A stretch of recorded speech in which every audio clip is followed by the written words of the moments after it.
Now listen, now listen, now listen, just listen, please listen, now listen, now listen. Hey.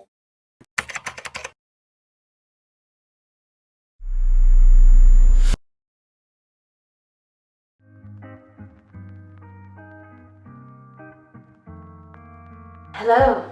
Hi guys, it's Paige back again with you for another episode of History, Page 2. For those of you who are just joining me, I always say welcome, hello. It's very nice to meet you. You are welcome here anytime, any day. In fact, just so that you don't miss a show, an episode, please go ahead and hit subscribe, hit that notification bell, and so that I can alert you when I'm back. By the way, guys, I hope this is not too much of a distraction today. It's just so nice and warm. I just actually came in from outside. It was a bit chilly, and I was just thinking, it feels so nice and comfortable in my home, but I think in part it's because I haven't removed my hat. So please just enjoy, or maybe just know that I'm comfortable and I'm warm, and that is sexy. I'm a menswear designer, and I'm currently working on my second collection called Page 2. I have a website where you can see some of the work that I do. It's called hizstry.com. I think I'm going to place it somewhere over here so that you can see the website. Go and check it out, see page 1, see what I was up to then. Another thing that I do is I do customized pieces, because sometimes I get messages of people liking what they see on the site, but they want to I don't know, maybe I don't need pockets here, maybe I need pockets there. Could you put like an extra lining here? You know, those kinds of things. So I like to customize, and it's really nice when I get to talk to the customer, get to know a little bit more about them, and then I can then go ahead and customize a little bit more according to who they are. This collection is inspired by 7 lovely gentlemen that I've had the pleasure and honor of speaking to, hanging out with a bit, getting to know a little bit better so that I can share this knowledge with you. You've already so far met 4 of these lovely gentlemen, and today you will be meeting the 5th. His name is Ian. He goes by the name of Stimulus. Hold up, don't get all up in your feelings, all up in the little things, see the big picture. He is a fantastic musician. He's a rapper. He also is a music producer. He's a DJ. He does it all. Music is really his friend. So what you're going to see is me heading to see Stimulus in the process of doing what he does best. Just a little side note, however, unfortunately, the day I was trying to extract the footage that I taped of Stimulus, it all got lost. Long story. Thankfully, I still had some footage left, as well as the audio from the actual interview. Thank God. So without further ado, please, here we go.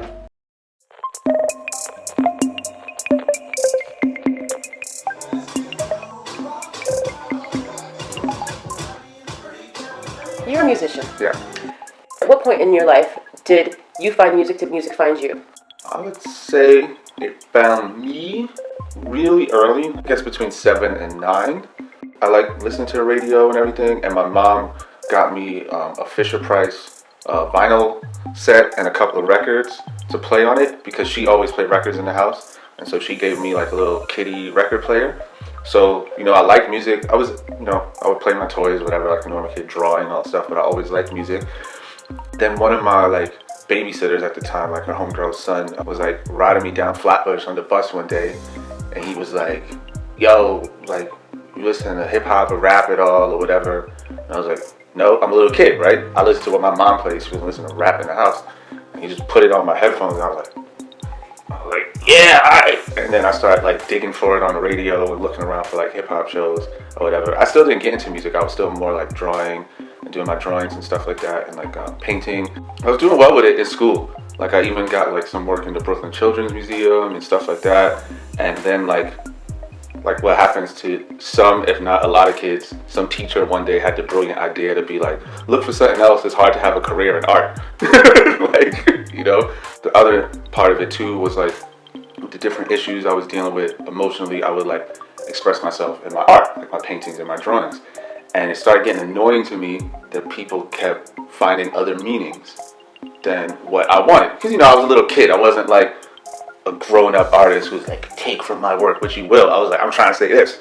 And I'm so tired of teachers and adults being obviously you're trying to talk about this and that and da-da-da. And I was nah. So I had been writing little raps or whatever here and there just because I was a fan of the music. And then I had to being ooh, if I write verses and rap and just say what I mean, they can't say I was talking about something else. No, I said this. You were born and raised in Brooklyn? Yeah. I was going to school in Bushwick and living in Flatbush. I was going to school in Bushwick. You didn't really want to stand outside too long for no reason. wrap it up. Otherwise, it was just like get out of school and get home as fast as possible. I mean, I was getting robbed, I would say, average 2 times a week. Shut It wasn't, up. luckily it wasn't always violent, but it's Brooklyn. It's just like, but luckily, like what saved me is that Flatbush was so notorious. I usually got away with just getting robbed and not the violence part. You know what I mean? Okay. That's what I tell people all the time about New York. Like, oh, New York, dude. I'm like, New York's not that bad once you're an adult, but it's a dangerous place for teenagers. You're a dad now. Yep. At what point did you feel the shift? Because there had to have been one.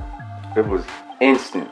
One of the first times I was walking in the street with my sons. I have a stroller and I'm waiting for the light. And I realize what my brain is doing. So when I'm looking at the oncoming traffic and the people around me, I'm calculating their distance from the crosswalk and how I could stand in front of a car if necessary to save the stroller. Like, it's like, oh, would I pull it back? Would I jump? Oh, there's a tram rail here. There's this many people on that side. And I started realizing this was a normal thought process to me when I was in the street with my kids. Like, I would just literally be thinking of, if something happens, how do I make sure that they live? And it was always part of the calculation would be me risking myself as one of the quickest and fastest ways to make sure they were safe. And then one day I realized, I was like, that's crazy. Obviously, you don't think of that as a normal person, right? A normal person, you stand at the crosswalk, you like, how do I not get hit by a car? And now it's just like, how do I make sure they don't get hit by a car and no one messes with them? That was the first thing. Having them now, how do you view your life differently now? Or do you? Interesting you ask this like now, because like it forces you to think future. I'm coming off of a time period in my life where I wasn't comfortable thinking about the future. Years ago I had like a kidney transplant, and after the transplant, a realization, like when you lay in the hospital bed and you have these near-death experiences, I felt like the roughest emotion to go through is regret. It was just like, I could have done that and I didn't. I could have said that and I didn't. I could have smacked that person in the face, but I didn't. Blah, blah. I could have kissed this person, but I didn't. So it was like more like a regret thing for not doing things in the moment, because you have this stupid belief in immortality. I feel like as much as we know everyone's going to die, we kind of assume tomorrow is coming, right? Which is like this interesting paradox, right? Like, one day it's just randomly over, but we're all completely comfortable. Like, what's your 5-year plan? And when I retire in 30 years from now, I'm going to have a beach house. And you're like, yo, you don't even really know. Do you really know if you're going to be alive in 30 seconds? No. No one can say like 100%, right?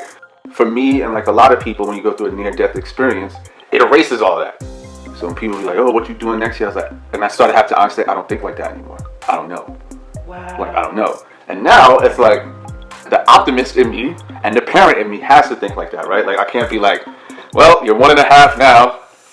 No way to know if you're going to make it to 2. So, let's eat some, I don't know, roast ham and ice cream. Like, you know what I'm saying? It can't be like that. It's just a change of thinking, because you have to think future. I actually think it's good to be in both. It's like to be present to what's going on now, but to also be able to think about the future. Right, like if we could think like quantumly. Oh, the future is happening now, and so is the past, and it's all one in multiple universes. I mean, like, if that's proven to be correct, wouldn't that be great? Because then it'd be like, yeah, work on your album now, because you already made it. How would you say your style developed? Do you think it was influenced by your art, your previous art, your music? Really early on, I used to look at the other kids, like kids who like stood out. I was always interested in who looked different. I remember this dude Shamel back in junior high school, and he always looked different, and everyone fucked with him because he was down with everyone, like thug people, nerd people, whatever, because everyone likes things that look nice. For me, it was more the clothes. It's like, yo, that shit's fresh, And I remember gradually getting into colors a lot. I would have a different favorite color every year, or a few phases in a year. Like, yo, I just want a lot of orange. I just want a lot of red. Then I got into like pockets and utility and the way it looked and felt. So now I say I really think of the different things I'm going to do and the places I'm going to be in the day, and what can make me feel comfortable in all of them. I have to feel like myself. I want to look like myself. And as much as I like clothes and loud colors, I like to be understated. Like, how can I wear something that gives them an inkling into my personality? I want to feel comfortable, but I don't want to cause anyone else discomfort either. Like, you know what I mean?